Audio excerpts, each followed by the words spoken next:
Shalom, giving all praises, honor, and glory unto Yahweh, Bahashem, Yahawashi, Bahashem, Rahakodash. Double honors unto the elders and apostles of Great Millstone that rule well. Shalom to the 144,000 elect men of the nation of Israel, and unto the rest of the elect that are destined to be saved. I'm the brother Caleb from the GMS England London Forecasters Camp, back with another lesson to help edify Lord's elect. I like to start my videos by saying that we are the real Hebrew Israelites, and the real Israelites, these so-called Negroes, Latinos, Hispanics, Native Americans, West Indians, and West Africans predominantly. However, you will find Israelites that do look like the other nations because we have been scattered among all the nations through our various captivities.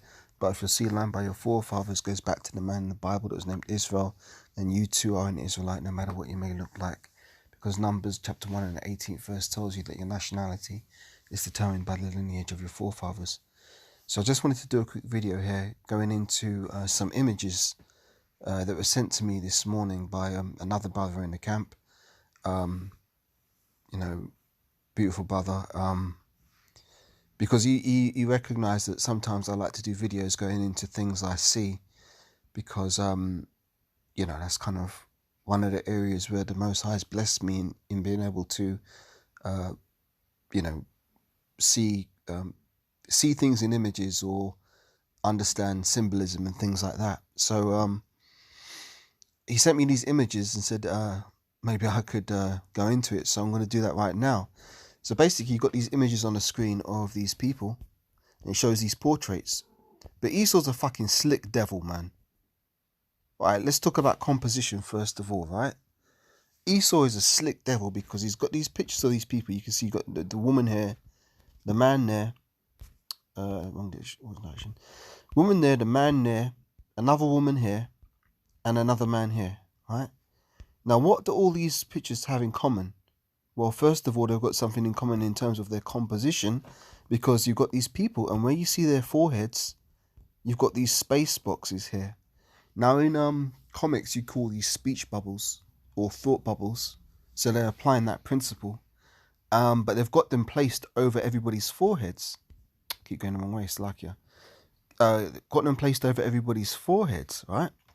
So where is the seat of your thoughts? Where is the seat of your reasoning? Your mind, right? And the spirit dwells in your head.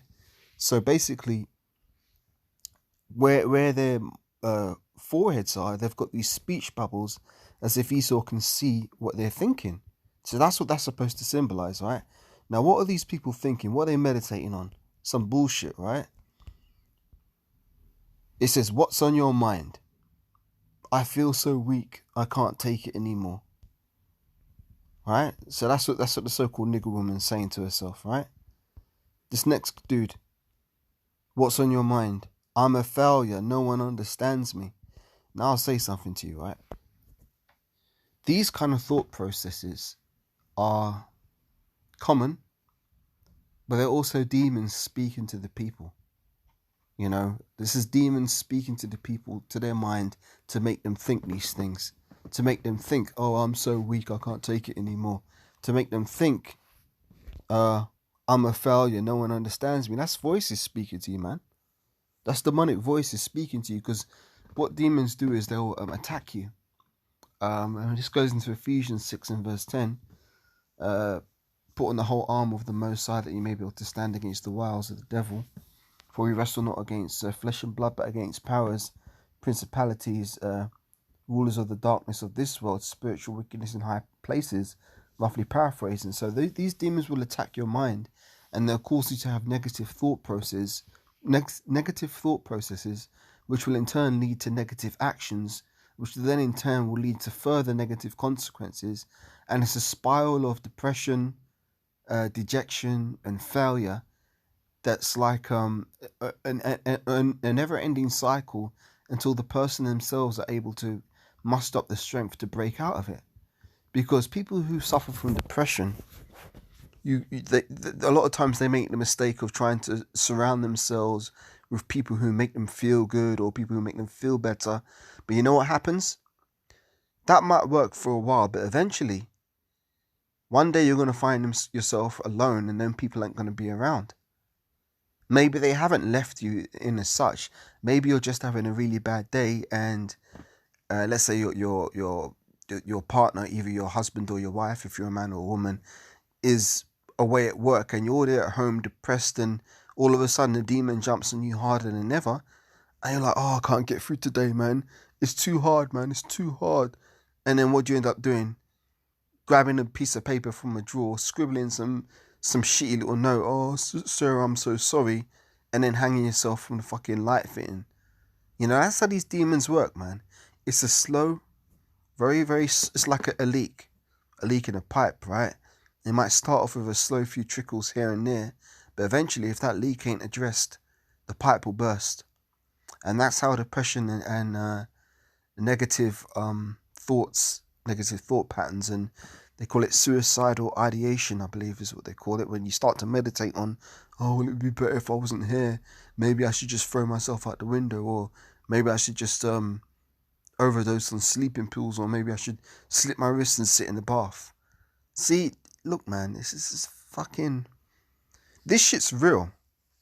This shit's real, but a lot of people don't want to face up to the realities of the situation that we're in. A lot of people in this world, they're just running around trying to find distractions, because when they're sitting at home by themselves, these are the thoughts that go through their head.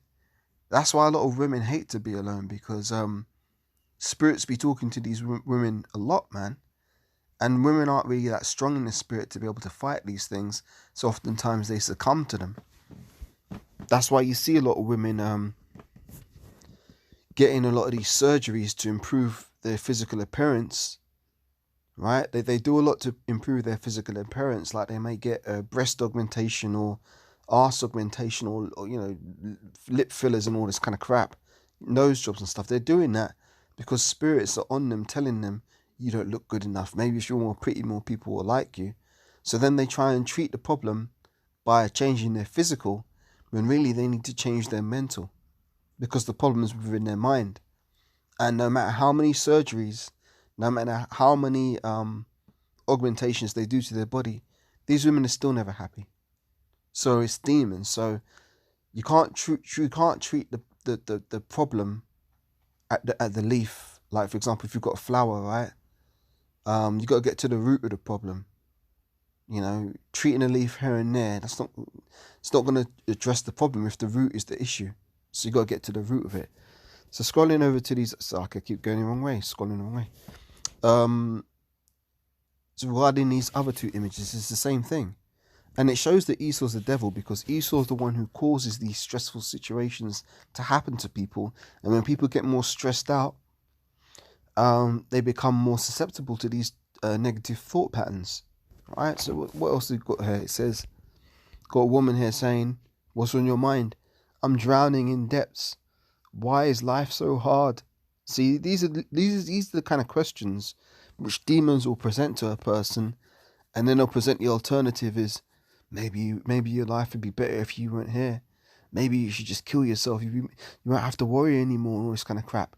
See, the demons will be constantly trying to whisper in your ear to persuade you, so then you can take that action and take yourself out. You know, demons have got jobs to do, and they're sent by the Most High, on the left-hand side, to persuade people to do particular things. And oftentimes they're very successful, but the thing is, it's not an overnight thing. It's a long, continual process of gradually eroding the person down and chipping them away. The next one says, this Edomite looking dude here, what's on your mind? I don't know what to do anymore. I feel lost and empty. Yeah, well, that's what happens when you live a life according to the flesh. There's a scripture which says, she that liveth in pleasure is dead while she liveth. And that applies to men too. You know, it's better to go to the house of mourning than it is to go to the house of feasting. But a lot of people don't want to go to the house of mourning because they don't know how to conduct themselves properly there in order to endure in the house of mourning without bugging out. Because a lot of people can't handle adversity on this side, man. They've been taught, you know, if it feels good, just do it. You know, which goes back to the Aleister Crowley doctrine of do as thou will. If it feels good, do it. If it feels difficult, avoid it. That's basically the mentality of 99.9% people in this world. If it feels good, just do it, irrespective of the fact that it's off, according to the scriptures that it's off, according to the law of the Most High, it doesn't matter. If it feels good to the flesh, do it. But anything that feels uncomfortable, run like the wind, which is actually opposite, man. Really, being a man isn't about doing what you want to do all the time. It's about doing the right thing. I'll say that again. Being a man isn't about doing what you want to do all the time. It's about doing the right thing. You know, you've got to do the things that the situation calls for.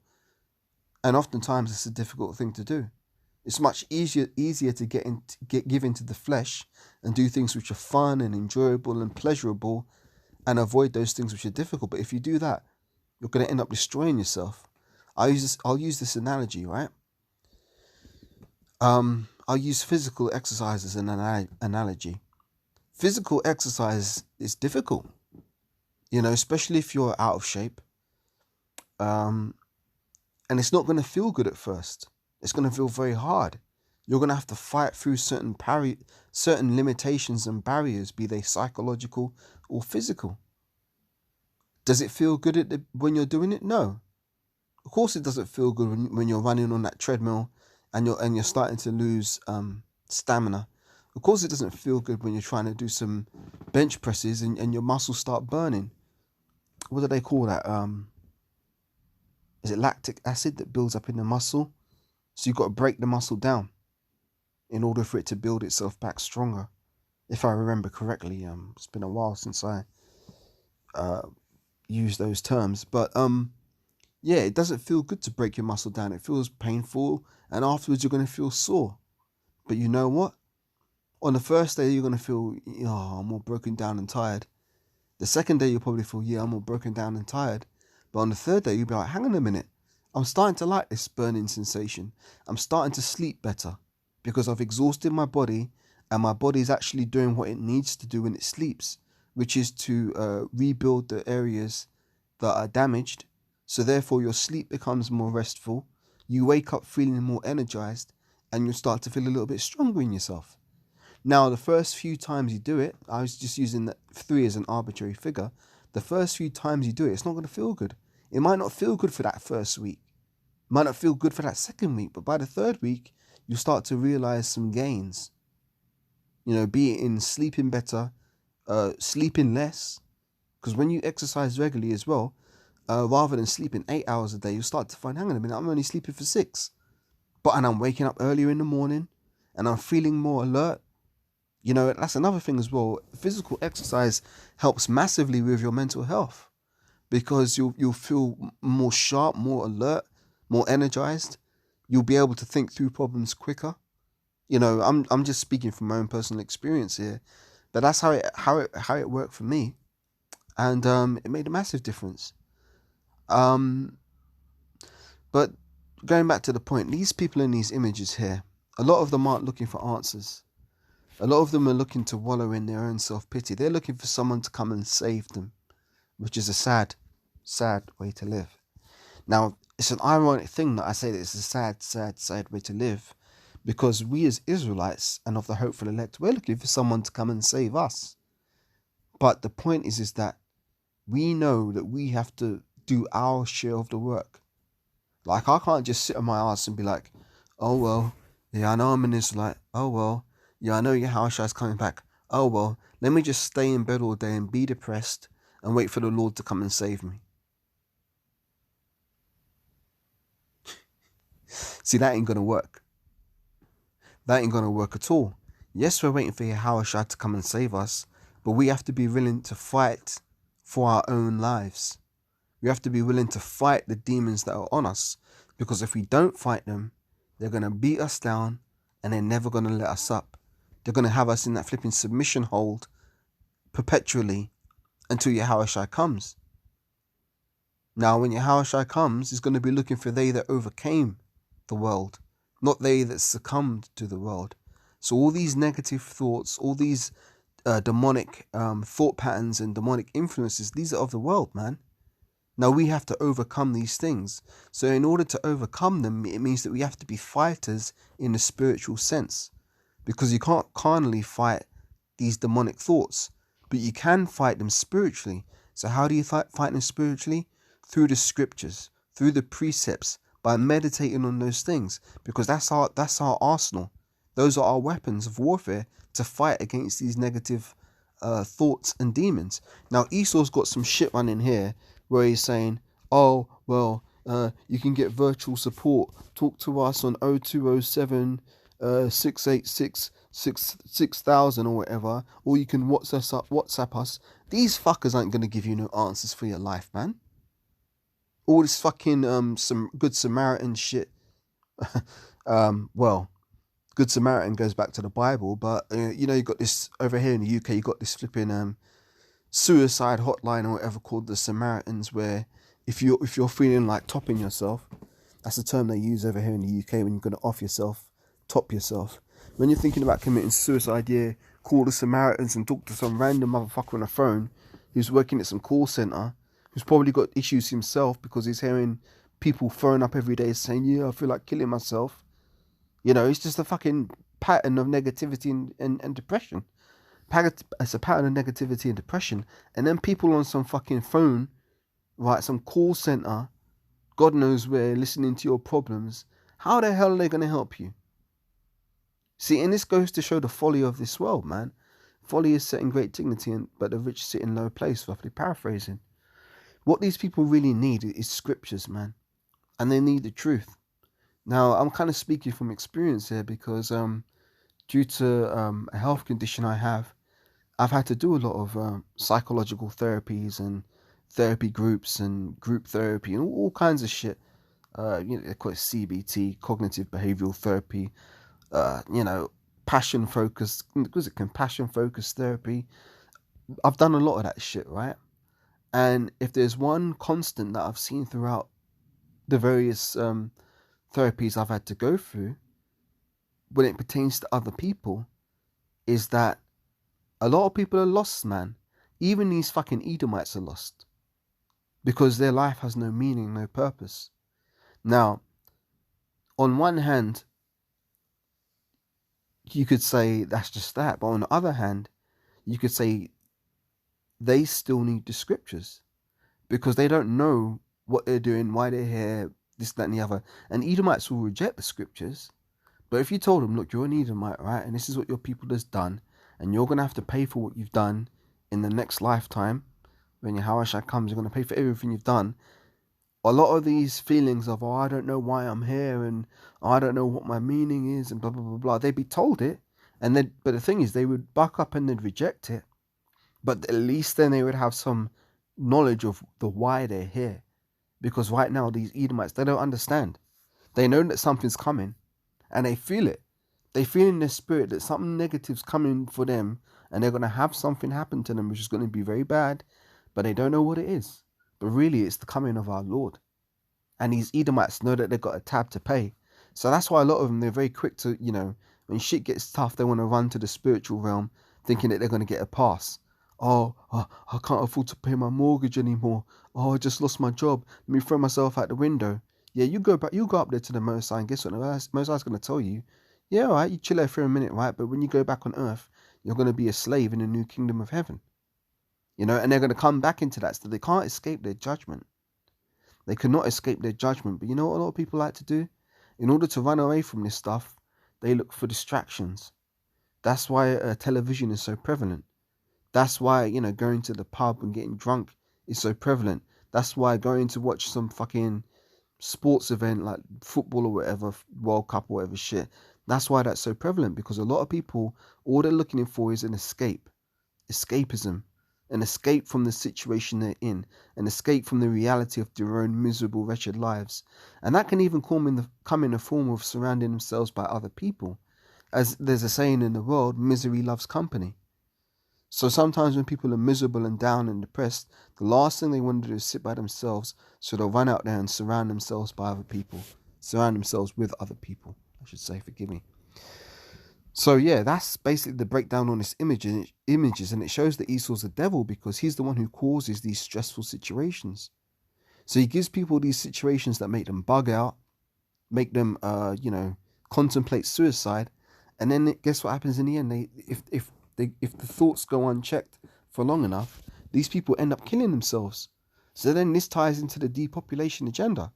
Esau can kill you with his flipping jabs, or he can kill you psychologically over a long period of time through stress, stressing you out to the point where you start to entertain demonic thoughts and voices that tell you to kill yourself. Then eventually, guess what happens? You kill yourself, then your ass is in the spiritual realm, and Esau's got one less soul on earth to worry about. Because Esau's all about deleting people, man. He ain't here for the benefit of people. Now I'm going to get a scripture here. And it says offload. Well, look, it even says offload on the bottom. Well, to offload means to take a load off. But who put the load there in the first place? Who put the load there in the first place? Esau, through his unrighteous decrees. When the wicked are in the authority, the people mourn. But when the righteous are in authority, the people rejoice. So let me give this precept. This is Sirach 25 and 13.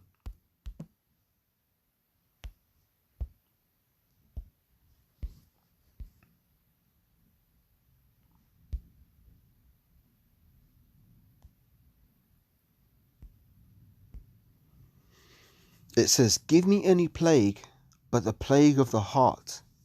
Now, the plague of the heart represents your mind. So he says, give me any plague, but the plague of the mind, right? And any wickedness, but the wickedness of a woman. So yeah, the plague of the mind is one of the worst plagues a person can have. That's not fun at all. You know, because a sound mind affects everything, because everything really starts in your mind, you know? How you perceive things, how you interpret things. And if you've got no soundness in your mind, you're going to be bugged out pretty much.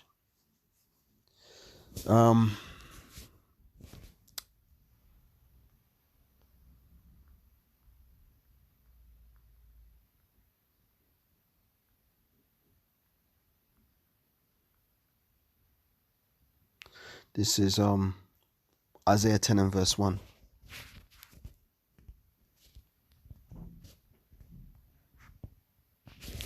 It says, woe unto them that decree unrighteous decrees, and write the grievousness which they have prescribed. So everything that Esau prescribes is grievousness. It says to turn aside the needy from judgment, and to take away the right from the poor of my people, that the widows may be their prey, and that they may rob the fatherless. That's how Esau's moving out here, man. He's not showing any mercy to anyone. This guy's merciless, man. And that's why these people are so stressed out and depressed and bugged out and basically sick. Because a lot of sickness is starting with your mind. You know, and it makes you a sick mind ends up creating a sick body. You know, so you have all these health issues and you've got no idea why, and your whole life's falling apart. Well, that's because Esau's the damn devil, man. And we can't trust in him. We need to trust in the Most High. So when you come to the knowledge, wisdom, and understanding of these scriptures, it will start to heal your mind. Things will start to make sense. You know, in the world, I'll use myself as an example. I always knew something was wrong. I always knew there was something up with the society, but I couldn't quite put my finger on it. I couldn't quite pinpoint the problem. But then when I got to my early 20s, I started to recognize, hang on a minute, man. This is Satan at work here. And when I had that realization, that's when the Most High started to open me up to more spiritual things, like demonic attacks and all kinds of other shit I started to experience around that time. And that's when I came to the understanding of, well, the Bible, man. The answers are in the Bible. And that's what a lot of people lack in this world. They're trying to find some way in a world that don't make sense. But the only answer is the truth. You know, the truth is the only answer. And who's the truth? Yahweh Shai. Did he not say, I am the way, the truth, and the life? And it's quite funny because, you know, he was standing right in front of Pontius Pilate. And Pontius Pilate couldn't even see the truth in front of him, which is spiritual. You know, what is the truth? There was Yahweh Shai standing in front of his face and he couldn't even recognize it. But that's like a lot of people in this world, man. The Bible's been there, especially you Jake people.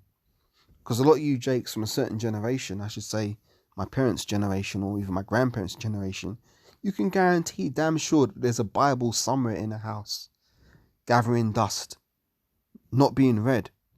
But you got the Jake in the house, running around, trying to go to Esau's public school system, trying to go get these jobs and stuff, trying to make your way in the world, and looking for answers outside, when really all the answers are sitting at home in that Bible that's in your drawer gathering dust. But you were looking in all the wrong places to find the truth, when the truth was in the scriptures. And that was my case. You know, I was given a Bible as a baby when I was christened, and the Bible was always in the home. And usually, as a child, my mum would leave it open on the bedside table or the chest of drawers or whatever.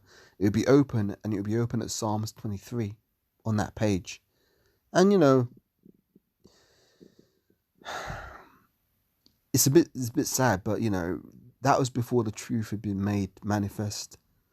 And back then, you know, Jake would think that the Bible just being open at a particular page in a room will ward off any evil spirits, you know.